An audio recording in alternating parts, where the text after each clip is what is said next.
Hello dear student, welcome to the channel. Right, तो अभी हम लोग इनकम फ्रॉम हाउस प्रॉपर्टी पढ़ रहे हैं। क्या पढ़ रहे हैं? Income from house property.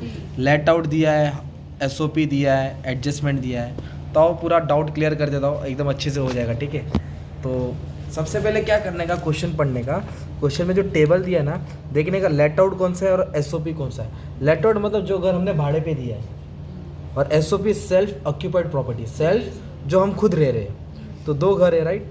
और फिर ये टेबल को सॉल्व करना है। इधर अदर सोर्स दिया और डिडक्शन दिया है। वैसे मैंने फॉर्मेट बना दिया अच्छे से, तो अभी एक एक पार्ट अच्छे से सॉल्व करता हूँ। तो पहले हम लोग को यहाँ तक सीखना पड़ेगा, हाउस प्रॉपर्टी से कितना कम है। तो सबसे पहले क्या करेंगे मालूम है क्या?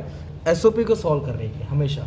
तो एसओपी को हम लोग यहाँ लिखेंगे, पहले लिखेंगे income from house property self occupied property. तो उसको शॉर्ट फॉर्म में क्या डाल दिया? एसओपी। तो एसओपी को ना सॉल्व नहीं करने का है, सिर्फ उसका ना इंटरेस्ट निकालेंगे। जो घर के लिए लोन लिया ना, उसका इंटरेस्ट देखना है। तो इंटरेस्ट जो को लास्ट में दिया है, एसओपी का 20,000 दिया है। इंटरेस्ट ऑन कैपिटल बोरो, जो उधार लिया for construction of house property. तो जो भी इंटरेस्ट रहेगा ना हाउस प्रॉपर्टी के ऊपर, वो डिडक्शन में आएगा। किधर आएगा वो? डिडक्शन। कौन सा deduction? Under section 24 compulsory. Deduction मतलब कटौती, कम करना है, मतलब माइनस में लिखना है। तो एसओपी को डायरेक्ट इंटरेस्ट उठाया मैंने 20,000। 20,000 को क्या कर दिया मैंने? सेकंड कॉलम में नेगेटिव में लिख दिया, राइट। ये तुम्हारा एसओपी सॉल्व हो गया, खत्म। तो एसओपी का इंटरेस्ट ऑन लोन किस में आएगा? डिडक्शन में आएगा। सॉल्व किसको करना है? एलओपी को करना है। किसको करना है? एलओपी मतलब लॉप नहीं, लेट आउट प्रॉपर्टी। तो उसमें तीन चीज़ को देखेंगे। तो तीन चीज़ को मतलब क्या आएगा? फेयर रेंट, कितना रेंट होना चाहिए। म्यूनिसिपल वैल्यूशन मतलब गवर्नमेंट के हिसाब से कितना भाड़ा है। एक्चुअल रेंट मतलब कितना तुमको मिला। एक और आता है स्टैंडर्ड रेंट। क्या आता है? तो उसको हम लोग अलग से बाद में सीखेंगे। फिलहाल ये तीन चीज़ के ऊपर देखेंगे, राइट। तो क्वेश्चन में देखो, अभी हम लोग को क्या करना है? रीड करना है और फर्स्ट वाले कॉलम को देखना है, क्योंकि हम लोग अभी लेट आउट सॉल्व कर रहे हैं ना। तो फेयर रेंट कितना मिला? 90,000। Municipal valuation 80,000। और एक्चुअली रेंट कितना मिला? 1 लाख। तो 90, 80, 1 लाख। तो फेयर रेंट हमको कितना मिला? Fair rent 90,000। तो फेयर रेंट की जगह पे मैं 90,000 लिखूंगा। यहाँ लिखो, तुम्हारी मर्जी है। तो मैं यहाँ लिख देता हूँ, ठीक है। इधर पर मंथ नहीं बोला, अगर पर मंथ बोला रहे तो इंटू 12 करना पड़ता, मतलब ये एनुअली है। तो 90,000 फेयर रेंट है। म्यूनिसिपल वैल्यूशन कितना मिला?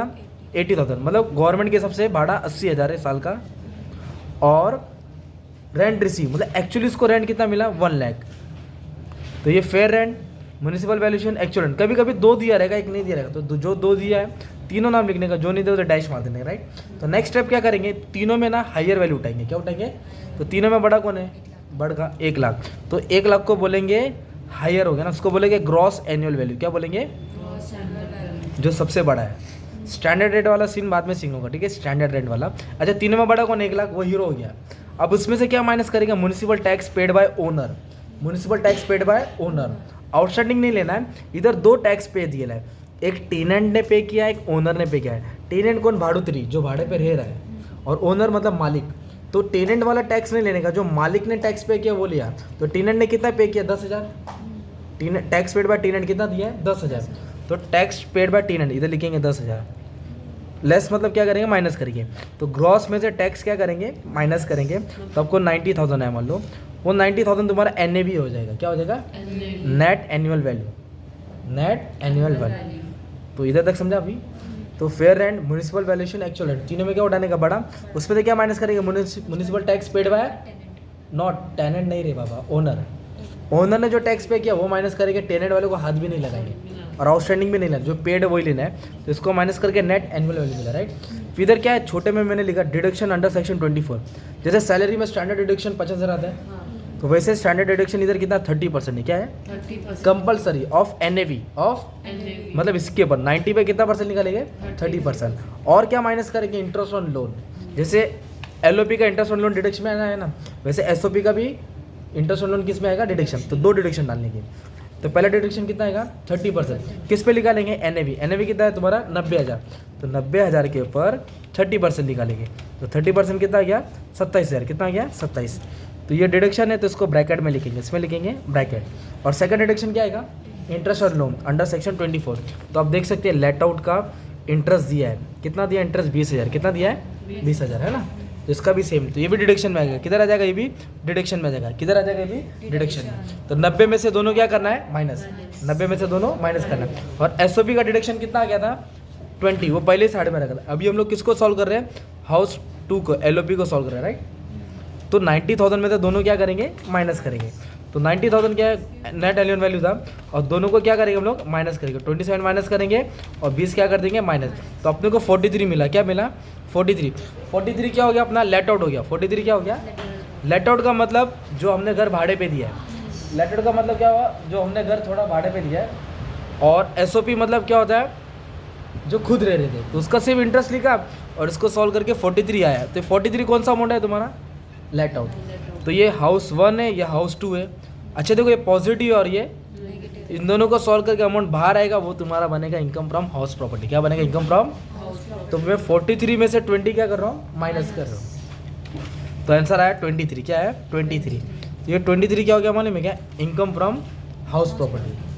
अब हम लोग जा रहे हैं अदर सोर्स में। क्या जा रहे हैं क्यों अदर सोर्स, इधर दिया अदर इनकम, ही रिसीव मतलब आया, तो उसको दो जगह से पैसा, एक डिबेंचर पे इंटरेस्ट आया और डिविडेंड आया।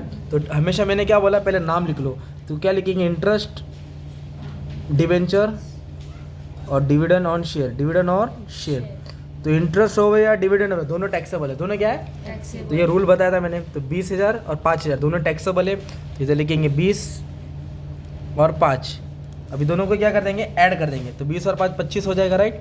ये हो गया अदर सोर्स। क्या हो गया तो ये इनकम फ्रॉम प्रॉपर्टी है हाउस प्रॉपर्टी, और ये इनकम फ्रॉम अदर सोर्स, दोनों को ऐड करेंगे तो टोटल इनकम मिलेगा। क्या मिलेगा दोनों को टोटल इनकम कितना मिलेगा 48,000।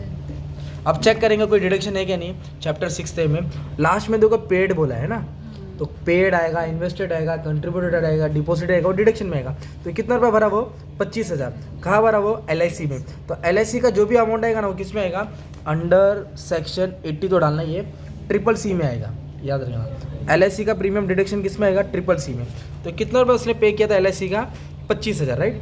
तो डिडक्शन मतलब कम करना है, तो अकेला है तो मैं डायरेक्ट अमाउंट बाहर लिख देता हूँ। अकेले तो अमाउंट क्या कर दिया बाहर लिख दिया। तो ये टोटल इनकम में से ये 25,000 क्या कर देंगे माइनस कर देंगे। तो जो अमाउंट बचेगा ना वो नेट टैक्सेबल इनकम है। क्या है तुम्हारा मतलब जो भी SSC है उसको इस पर टैक्स देने का गणेश को। तो सबसे पहले क्या सॉल्व किया हमने income from house property solve किया, SOP का डायरेक्ट इंटरेस्ट डिडक्शन में डालने का, और लेट आउट में क्या करने का उसको तीनों वैल्यू लेंगे, तीनों में बड़ा उठाएंगे, फिर म्यूनिसिपल टैक्स माइनस करेंगे, जो बच के आएगा उसको NAV बोलेंगे। NAV पे कंपलसरी 30% डिडक्शन आएगा, और इंटरेस्ट ऑन लोन दिया था वो भी, तो ये प्लस है और ये दोनों माइनस। तो ये आया, ये किसका इनकम है LOP का, और ये पॉजिटिव है और ये नेगेटिव, तो दोनों को माइनस किया, ये आया आंसर। अदर सोर्स दोनों को ऐड करके टोटल इनकम आया और डिडक्शन डाला तो फाइनल आंसर आ गया। तो 10 मिनट बोला था, सॉरी 8 ही मिनट में सम सॉल्व हो गया। ठीक है, तो स्क्रीनशॉट लेके रख लो, क्वेश्चन का काम आ जाएगा। Thank you very much.